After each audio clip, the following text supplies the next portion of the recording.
Potential is a promise. Patterns are the proof. Your life doesn't rise to meet your potential. It falls to meet your patterns.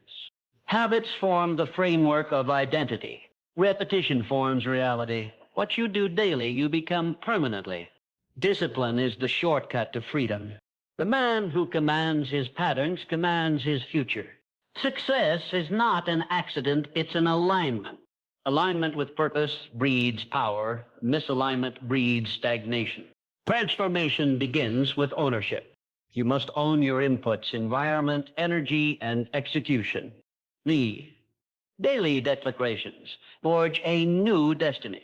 Words and actions repeated in faith build a man the world can't ignore. Because speech, you are not the product of your potential. You are the product of your patterns. Gentlemen, there is a lie you've been sold, and it's this. You have so much potential, but potential means nothing without proof. Potential is a seed. Your patterns are the soil, the sun, the sweat, the reality that determines whether that seed becomes a tree or rots in the ground. You are not the product of your potential. You are the product of your patterns. You've been conditioned to believe that greatness is a gift, that some men have it while others don't. But here's the truth that separates the watchers from the builders. Greatness is not inherited, it is installed through habit, through purpose, through persistence. Every man wakes up with two choices: to drift in the direction of comfort or to drive in the direction of destiny. If you want transformation, don't wait for inspiration. Build installation. Practice creates permanence. And today I will give you 7 life-altering patterns that will reshape not only your habits, but your very identity. Action first command, your morning. You either own the day or the day owns you. Winners rise with ritual. Losers rise with excuses. Action second, review your purpose daily. Purpose is not a poster on the wall. It is a fire that must be fed daily or it dies. Read it, speak it, live it. Action third, protect your mental inputs. Garbage in, garbage out. Your mind is sacred soil. Feed it with truth. Guard it like gold. Off that, eliminate distractions. Not someday. Today. Every distraction steals from your destiny. Cut the noise. Reclaim your future. Onset. Move your body. Physical motion unlocks mental clarity. Lethargy is the enemy of execution. Movement equals mastery. 6. Speak life into your goals. You are the first prophet of your own future. Speak courage. Speak action. Starve fear. Kill doubt. As in 7th, reflect nightly. Growth is not automatic. It is calibrated. What did you build today? What must be better tomorrow? These are not tactics. They are declarations. Each one says, I will no longer drift. I will no longer wait. I will become the man who earns success by identity, not by accident. If you're waiting for permission, this is it. If you're waiting for a sign, this is it. If you're waiting to become the man you know you were meant to be, it starts now. In 7 days, you can reset your direction. In 7 habits, you can rewrite your destiny. But in one decision, one bold, conscious choice, you reclaim your identity. Because men don't rise to meet potential. They rise to meet their patterns. Choose wisely.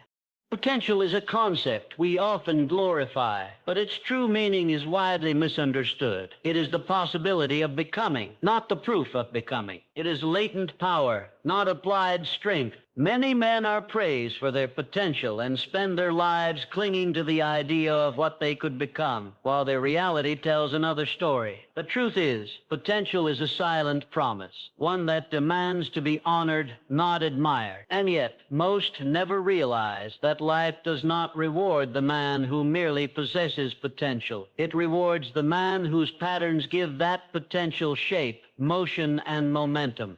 Patterns are the architecture of reality. They are the invisible designs that carve our results, identity, and impact. While potential sits idle, patterns act.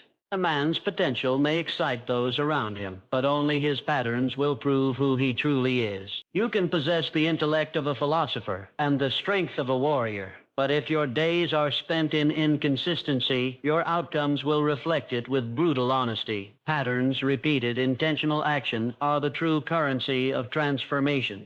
Think deeply. Everything great in life flows from pattern. Not one act of excellence, but repeated decisions stacked with precision. The body is not shaped by a single workout, nor is the mind sharpened by a single insight. It is repetition that breeds reality. The disciplined man understands that he cannot wait on motivation or depend on external validation. He must turn inward and install the architecture of success through deliberate habitual movement. He does not trust in his potential. He tests it through the quality of his daily conduct. In this way, patterns are not just routines. They are the rituals through which greatness is forged, refined, and revealed.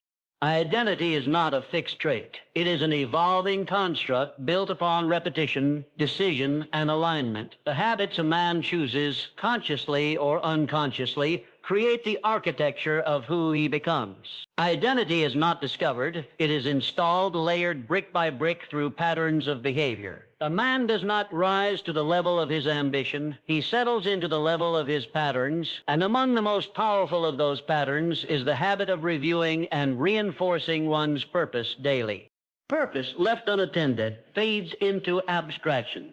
It becomes a vague intention instead of a guiding principle. The mind, left without anchoring, is easily hijacked by distraction, noise, and the demands of others. But when a man revisits his purpose each day, he sharpens the edge of his identity. He does not drift through life. He steers with clarity. To review purpose is not simply to read a mission statement. It is to revisit the reason for motion, the why that gives shape to effort and direction to energy. This habit roots intention deep into the subconscious. The more often a man aligns his actions with his purpose, the more his internal systems begin to adapt around it. Decisions become clearer, energy is less scattered, and motivation becomes a byproduct of alignment. Reviewing purpose daily conditions the nervous system to associate effort with meaning. It is a powerful calibration process. The intentional man checks in with the future version of himself and asks, "Am I on course?" This practice elevates thought from reactive to proactive, from accidental to deliberate. When a man makes this a pattern, he no longer chases identity, he creates it. Purpose becomes the compass, not a slogan. It becomes operational, not ornamental. Through repetition, purpose becomes embodied and identity becomes inevitable. The quality of a man's mind is directly shaped by the quality of what he allows into it. Just as soil determines the strength of what grows within it, the mind mirrors the content it consistently absorbs. Every image, every word, every idea permitted entry becomes either nourishment or poison. The mind is not a passive container. It is a dynamic processor, constantly organizing, interpreting, and building internal narratives from the inputs it receives. Therefore, guarding those inputs is not an act of restriction, but of deep self-respect and strategic self-governance. Mental clarity is not achieved by chance. It is cultivated through conscious curation. Just as one would not plant weeds in fertile ground, one must not allow destructive, trivial, or aimless information to take root in the mind. What you listen to, what you read, who you give your attention to, these are not neutral choices. They are investments that shape your perception, influence your emotions, and guide your decisions. Left unguarded, the mind becomes a dumping ground for society's fears, confusion, and noise. Guarded with intention, it becomes a sanctuary of wisdom, discernment, and strength. The disciplined man treats his attention as sacred. He does not consume at random, nor does he confuse entertainment with enrichment. He understands that the brain is impressionable. that repetition imprints beliefs, and that influence is rarely obvious. It is subtle, cumulative, and often invisible until consequences appear. Protecting mental inputs means establishing boundaries not only with media and devices, but with people, conversations, and environments that we can resolve or distort clarity. There is no greater internal advantage than a clear, focused mind. It is the foundation of execution, creativity, and endurance. When the mind is purified through intentional input, it becomes an instrument of high performance, a forge where thoughts are crafted into strategy and strategy into transformation. Distraction is not a modern inconvenience. It is a force of destruction, subtle yet relentless, that fractures attention and fractures destiny. Every moment of distraction pulls a man away from his future, not by catastrophe, but by erosion. It is the slow and silent theft of focus, clarity, and time. The distracted mind cannot build, cannot lead, cannot finish. It begins many things, but completes few. It aspires, but does not arrive. Elimination of distraction, therefore, is not merely about productivity. It is an act of spiritual and strategic preservation. To eliminate distraction is to reclaim the currency of creation, attention. Attention is finite. It is the raw material of thought, action, and vision. Wherever it is directed, energy flows. When attention is divided, so is power. The man who masters his attention masters his life because he is no longer at the mercy of reaction. He becomes proactive, deliberate, and effective. Distraction is not just external. It originates within. Notifications, noise, and interruptions are symptoms. The true source of distraction lies in the unresolved, the unclear, and the undisciplined parts of self. To eliminate distraction is to confront and refine those parts. This process begins with awareness. What steals your attention steals your future. What delays your focus delays your evolution. A man must audit his digital habits, his environment, and his routines with brutal honesty. He must recognize that every distraction has a cost. Some rob minutes, others steal years. Discipline is not restriction, it is alignment. When you remove the unnecessary, you make room for the essential. By removing distractions, you reestablish sovereignty over your time, your choices, and your trajectory. The mind trained for depth, for stillness, and for direction becomes a weapon in a world of noise. To eliminate distraction is to elevate intention, and to elevate intention is to accelerate transformation. The body is not merely a vessel, it is a system of intelligence, discipline, and execution. It holds memory, stores emotion, and reflects patterns of thought. When the body is neglected, clarity fades, energy weakens, and willpower diminishes. But when it is trained with consistency and intention, it becomes a living instrument of precision and power. Movement is not just physical exertion, it is the activation of inner command. It is how a man reminds himself that he is not passive matter, but a conscious force capable of shaping his world through disciplined action. The body influences the mind more than most understand. Physiology directs psychology. Posture shapes perception. Breathing affects belief.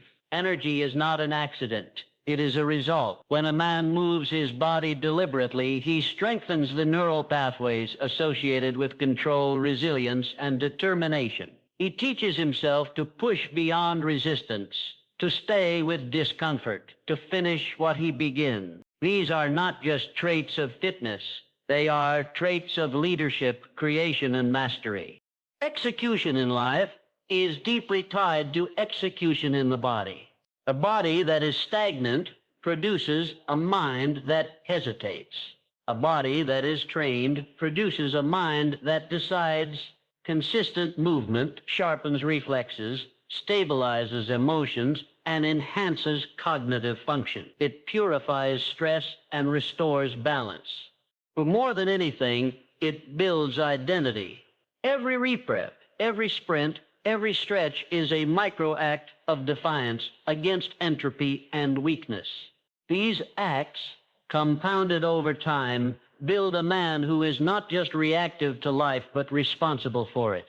To move the body is to honor its purpose, not as decoration, but as preparation, not for aesthetics, but for alignment. Because a body in motion is a signal to the mind.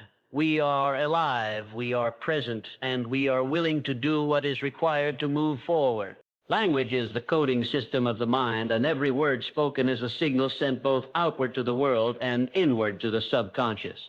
What a man repeatedly speaks, he begins to believe, and what he believes, he begins to embody. To speak life into one's goals is not an act of blind optimism, it is a conscious act of identity construction. Words are not mere sounds, they are commands. They instruct the nervous system, set mental filters, and orient perception toward either creation or collapse.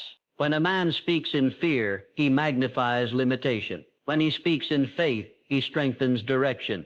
The internal dialogue a man sustains shapes his emotional posture toward challenge. Doubt, once vocalized, multiplies. Fear, once named without intention, becomes familiar. But so too does power, if spoken with clarity and alignment.